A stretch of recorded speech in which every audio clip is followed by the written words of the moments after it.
Advertising has us chasing cars and clothes, working jobs we hate so we can buy shit we don't need.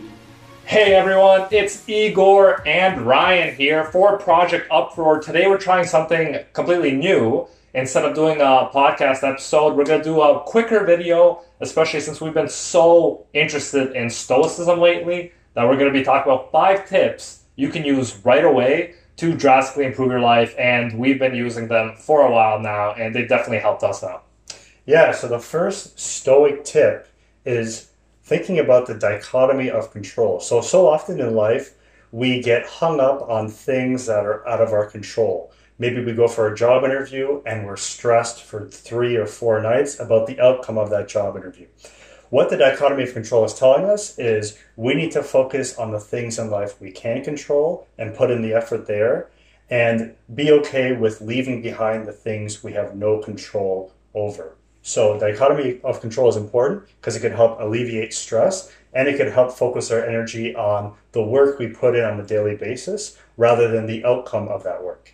Exactly. It's process-oriented rather than outcome-oriented. And the Stoics would say never make a goal of something you can't completely control. So never make a goal, for example, oh, my goal is for my wife to love me, or my goal is for my boss to give me a promotion. No, what you can do is instead you can be as lovable as possible. That can be your goal.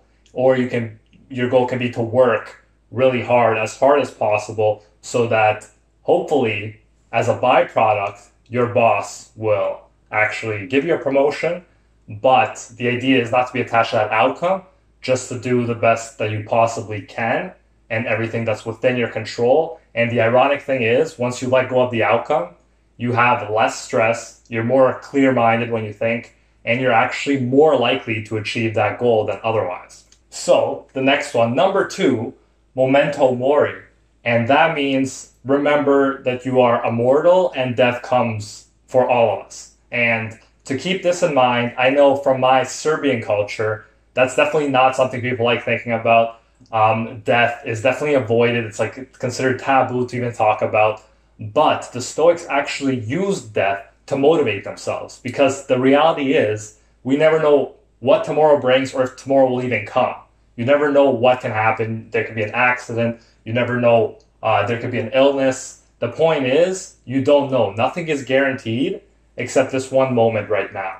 So this is actually less than scary. It's powerful for the Stoics because it's not really scary. It's actually motivation. So because we might not have that much time, all of a sudden you can put things in perspective.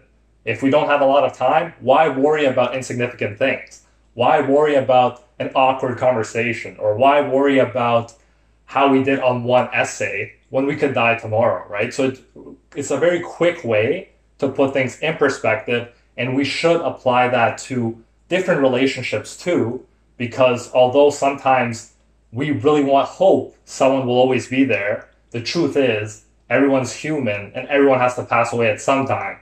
So we have to remember that even as we enjoy having them there. Eckhart Tolle says, this too shall pass. Actually, Marcus Aurelius said that too. And the idea is everything will pass eventually. The good stuff, which is why you really want to enjoy it while it's happening right now and not take it for granted. And the bad stuff, which will help you through difficult times. The next one, number 3, negative visualization.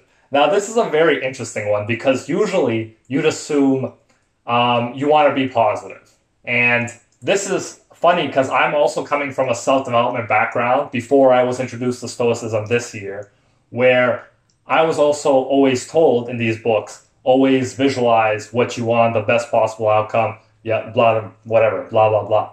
But there's actually a lot to be said. This negative visualization doesn't actually make Stoics pessimists. It actually makes them optimists. And let me explain. So, because you ask yourself, what is the worst thing that can happen in a given situation? So, for example, let's say we are taking an exam. You are taking an exam, and the worst possible thing that can happen is you fail. Think about that. Accept that that's a possibility. Think about that being a possibility. And then, if you're okay with that, you get to the point where you're okay with that, then all of a sudden there's nothing to fear. Now you can focus on studying, doing the best you can to actually do well on that test. That's the part you can control, right? How much work you actually put in.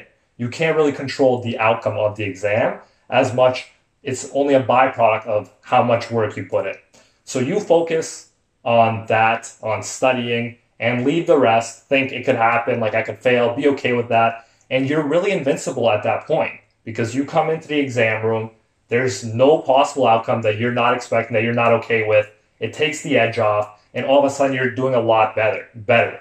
I did that with essays. The best times and the least stressed out I've been writing essays was when I assumed whatever, doesn't matter, even if I, fail, I'm okay with that. I never failed. I was a straight A student. But I found myself, even before I learned about Stoicism, that I was automatically preparing myself for a worst case scenario just because it naturally helped me deal with the stress that would come with being so scared of the result, right? So I let go of the outcome, and that's when I was the most at ease, when the essays came the quickest, and when it was the most effortless. For sure. Number 3 is something I'm actually starting to do now. Number four, and that is reflect on your day. So often we go on autopilot, meaning we don't think back about how our day went, what went well, what didn't go well. I think what's really important is finding some sort of medium, whether that be your computer, a journal. I know Igor highly recommends journals. You love journals with fountain pens. Yes, that makes it like really nice journals, Yes. like pirate-looking ones with like fountain pens. It just makes the whole experience very appealing. Yes, more pleasurable. Yeah. So find some sort of medium that works for you. That could even be voice recording yourself, going on a walk at the end of the day and reflecting on how it went. Find some sort of perhaps time during the day or during a couple days that works for you, and really think back about what went well, what didn't go well, what could I improve on, what do I still need to work on. Even just journaling about how your day went, just making observational notes. This is what I did today. And what you could do is really reflect and look at the trajectory of your growth. I think what's also very interesting to do as well is create a gratitude section in your journal. That is, every day, give thanks to at least one thing that happens to you.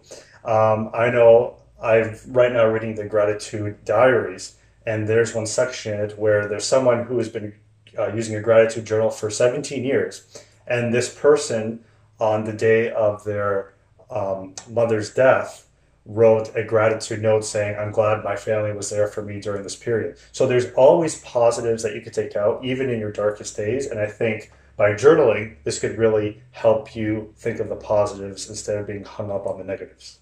Yes, it'll change your life, and it's training your mind to focus on positive things. And when you do that, you're just going to be happier in general, right? And then you're going to be more likely to continue that pattern rather than if you're always looking at the bad stuff and complaining, then you're going to be more likely to make that a habit. And yeah, with negative visualizations, the great thing was once you're okay with the worst case scenario, all of a sudden you're actually positive about everything, because even the worst case scenario you're okay with, and anything better, which usually it is better than the worst case scenario, you're ecstatic about. So that's another reason it's good to have negative visualization practice. Yeah. And our 5th Stoic tip is choose your friends carefully. This is something that's actually really tough to do if you start something like university or college. Because when you start a new journey in your life, so often you don't really think about what sort of people you want to be your friends. You just want to accumulate as many friends as you can for popularity reasons, to post on social media and be like, look, I'm busy, I have people who like me. But really what you want to start doing, especially as you start maturing in life, is really thinking about, who do I want hanging out with me? Because those people will have a huge influence over the person you are. There's that saying that you are the 5 closest people who are closest to you, you become who they are. So if you're surrounded by 3 or 4 very pessimistic people saying, the world is against me, we can't make anything out of ourselves, why bother trying? That's going to affect your attitude on life and your attitude going forward. So what's really important is, if you notice you're being surrounded by people who bring you down or bring negativity to your everyday life, you don't necessarily have to overtly cut them out and say, listen, I want to stop being with you. But you'll probably notice you'll slowly fizzle away if your priorities change, and you will have less and less in common with them. Yeah, exactly. It's choose wisely, right? Because you do, no matter how much you might think you have complete control over ourselves, at the end of the day, the people around us can drain us if they're always negative, if they're always putting you down. So definitely, even Gary Vee suggests spending less time with maybe one of your downer energy vampire friends and adding in a new positive friend or something like that. It just doesn't have to be a complete switch right away, but the idea is be careful who you let into your life, because that could be the difference between success and failure for sure. And we have a bonus one. Ooh, I like that reaction. Okay, so this one is step back and examine your initial reaction to things. This is so important and useful. Imagine you were just in a situation. I don't care if it's your sibling, your best friend, usually people we're really close with, sometimes we explode on each other. Imagine you guys are about to get into one of your arguments. It's getting heated. You maybe before you yelled at them. If you're like male friends, who knows? Maybe even shove each other a bit. The idea is to stop yourself before it gets to that point. And this will be easier the more you do it, and it'll be easier with meditation, which builds self-awareness and all that. But the idea is to stop when you sense your heart beating quicker, when you sense you're about to get into that argument, and think rationally about how to react. Think rationally. Are they trying to upset me? Where are they coming from? And if you really need to, just get out of the situation. Let's say someone's really trying to poke your buttons. Just get out of the situation. Come back later when you're much calmer, they're much calmer, and you're much more likely to resolve the situation simply and civilly. And the other thing is, think about even bad stuff when it happens. Always try to reframe. We kind of spoke about this. Something will initially look bad. Like, let's say you break up with a longtime girlfriend. That can initially look bad. But then someone can come into your life that works so much better with you and is a much better fit for you. So you don't need to assume, just because something seems bad at the moment, that it is bad. It can be the best thing that happened to you, right? So always have that frame of mind that this is positive. How could this be positive? Question that. Thanks, guys, for tuning in to these 5 important Stoic tips that will benefit you immediately. Yes, and make sure to like and subscribe and comment some tips that you have for us or other people watching this video, because I have been for a decade obsessed with self-development, so definitely I want all of the knowledge I can. And the idea is apply this stuff, right? Nothing will change if you just have the knowledge and you don't apply it. You have to apply it in your life consistently, which is why we read self-development every day. So apply it consistently, and then you will see the changes very quickly.